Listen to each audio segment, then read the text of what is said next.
Okay, today I'm going to talk about integrated rate laws, which are kind of part of chemical kinetics. And they get into, kind of depending on the level of chemistry you're in, they get into really a nice blend of calculus and chemistry.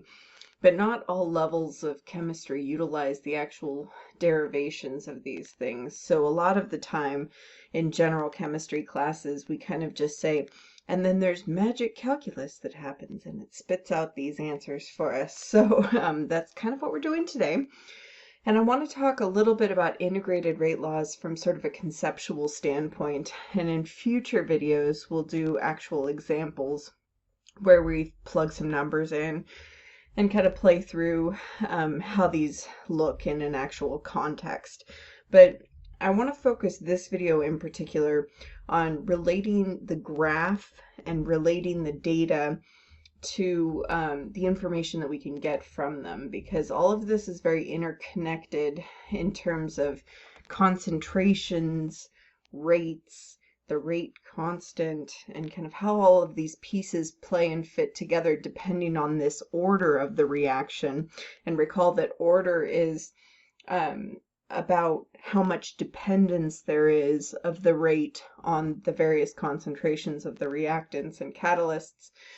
Then that'll give us some information about what this would look like when I have an actual data set, or vice versa. If I'm given a data set, I can run it through some graphical analysis, and that will give me information about the order. So that's kind of my goal with the video, with this particular video.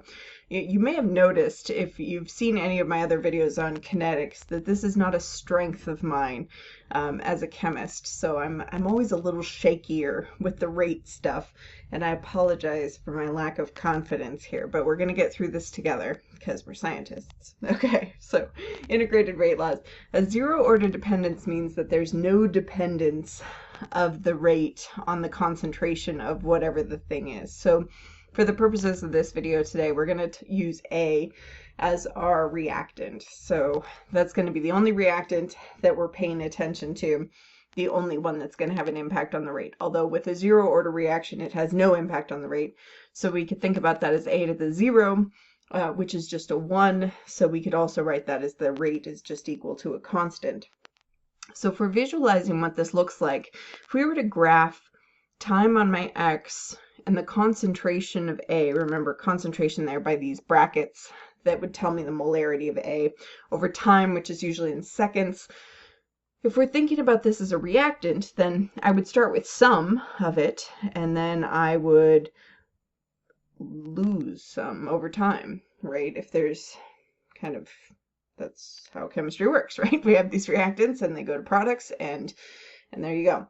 So in a zero order process, you just lose, you just use up, you react together, however you want to think about it, your reactant over time of the chemical progression here. Now, if we think about that concentration on the X and how that concentration changes with changing with the rate here, there's no impact. So if I'm thinking about kind of this concentration in my rate, the rate's not going to change at all no matter what the concentration of my A is. It's just going to be at whatever level it is. And as my concentration is going down, that's going to have zero impact. It's kind of a flat line here on what the rate is actually doing. And so I can tell that this is a zero order, that there's no dependence if I have this graph of this concentration of A versus the rate, because it's just a direct correlation, right? I'm not changing anything about it, and this thing is just going down over time. So that's zero order for you, kind of in a nutshell. Now, if we were to use the magic calculus and integrate it from t equals 0, so time 0, to t equals whatever time we're looking at, whatever time in question that we're looking at, let's call it t, then for a zero order reaction, so we're looking at this guy up here, for a zero order reaction, then this is my integrated rate law. So integrated rate law refers to the integration process. So I'm taking an integral from 0 to t, and what shakes out of that when you do calculus is you have the concentration of A at time t. So however long it was, let's say 50 seconds. So whatever concentration I had whenever I get to 50 seconds is equal to the negative rate constant times that time, that would be the 50 seconds, plus whatever concentration I started off with, right? So whatever I had at time 0, that's what that little 0, that naught there at the end means, the concentration of A that I started with. So this is kind of a useful thing, because then if I know this initial concentration and I know how long of a time I'm wanting to figure out, then I can figure out what that concentration is going to be at the end. So maybe if I have some sort of industrial process, I know how much stuff I have this information about the rate of the process, so I want to know how much I'm going to have left over at the end of 2 hours or something, then I can use this type of equation to figure that out. So kind of handy, these integrated rate laws. Okay, so that's 0 order. Let's go to first order. A first order reaction is when the rate is equal to the constant times the concentration of my reactant raised to the first power. So if there is no power there, that just indicates that there's 1. So we would call this a first order process, first order dependence.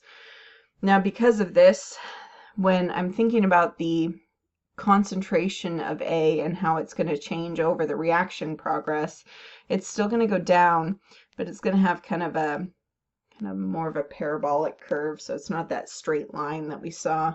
It's not a linear relationship like we saw with our 0 order dependence. And then with the rate is going to then increase, right? There's kind of this direct proportionality. The rate increases as my concentration increases. So I'll have this linear relationship here, right? So that as the concentration changes over time, the rate is going to go up. Okay. All right. So if I'm doing this, magic calculus, then I have this integrated rate law, this integrated process going from time 0 to time t again. And for a first order reaction, this is my natural log in ln. Do you guys ever do, when you try to do a natural log and you're trying to write it out and you just do a lowercase h? That happens to me literally all the time. So that's sort of what this started off as, and I tried to sneakily make it into a natural log, somewhat unsuccessfully. So this is taking the natural log of the ratio of the concentration of A at time t over the concentration of A at time 0. And that quantity then is going to be equal to the negative rate constant times that time, whenever it is. So again, this is really useful. It's very handy. I can unpack this and solve for that concentration at the time t. I could, if I knew what I started with and I knew what I ended with, I could figure out how long it would take me to get there. If I knew the time and I knew these concentrations, I could solve for the rate constant. So this is a relationship that, so long as you have all the right variables, if you have all the right data about it, then you'd be able to figure out your missing piece, which is kind of useful. Okay, so that's a first order reaction. First order reactions are really important, and these integrated rate laws are very important for a lot of different processes, and we'll kind of get into one of the really important ones, half-life, in a future video, kind of how we calculate for that as well. All right, let's go into the second order. So my second order reaction is when the rate is related to the concentration of your reactant to the second power, so that concentration squared. So we have a greater impact on the rate when this concentration of A changes in a second order process.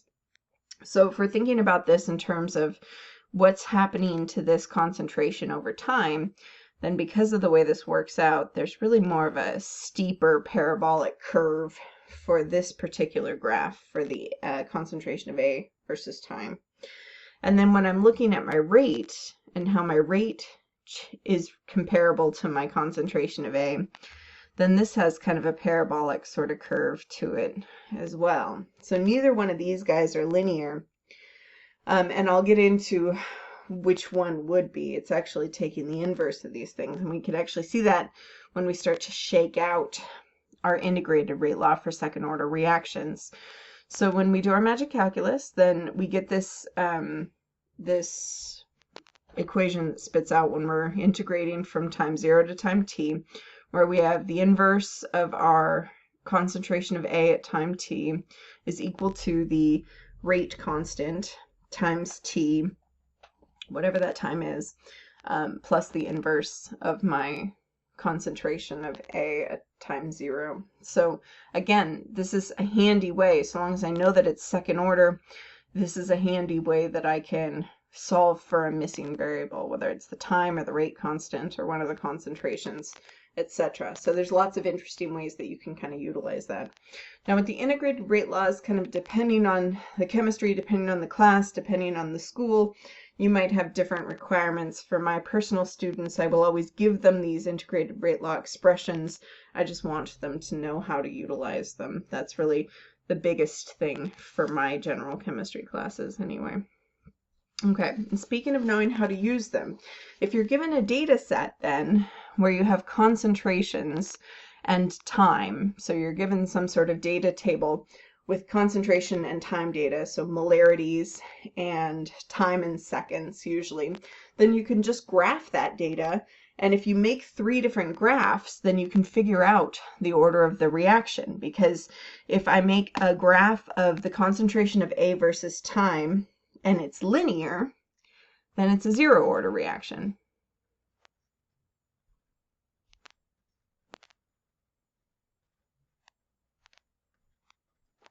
It's my 0 there. So if my concentration versus my time is linear, and we saw this with this guy here, then if I have a linear relationship, then it's going to be 0 order.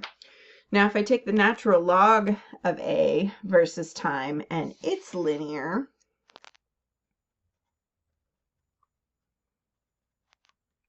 then it's a first order reaction. So that kind of relates back to what we were looking at with our rate and how that's related. So that ratio using the natural logs there for the first order. So relating this natural log feature in, if we do the natural log of A versus time, if it's linear, then it's a first order reaction. And if it's not, then you know that it's not a first order, right? If you graph the ln of versus time and it ends up parabolic or something like that, then you know it's not going to be first order. And then you can also graph 1 over the concentration of A versus time. And if that one is linear, again, kind of relating back to this integrated rate law for the second order, so we have these ratios here, these kind of inverses of our concentrations, then if that one is linear, you know it's a second order process.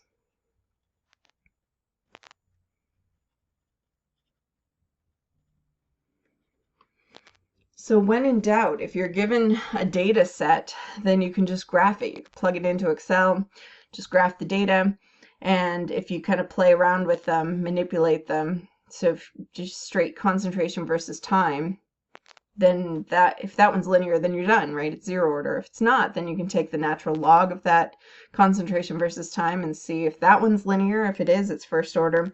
You could take the inverse 1 over that concentration versus time and see if it's linear. And if so, then it's second order. So that's kind of the way that you'd figure that out if you're given a data set, or if you're in a lab and you collect data and you want to figure out what the order of that reaction is, then you can use these different kind of tricks and tips to try to do that.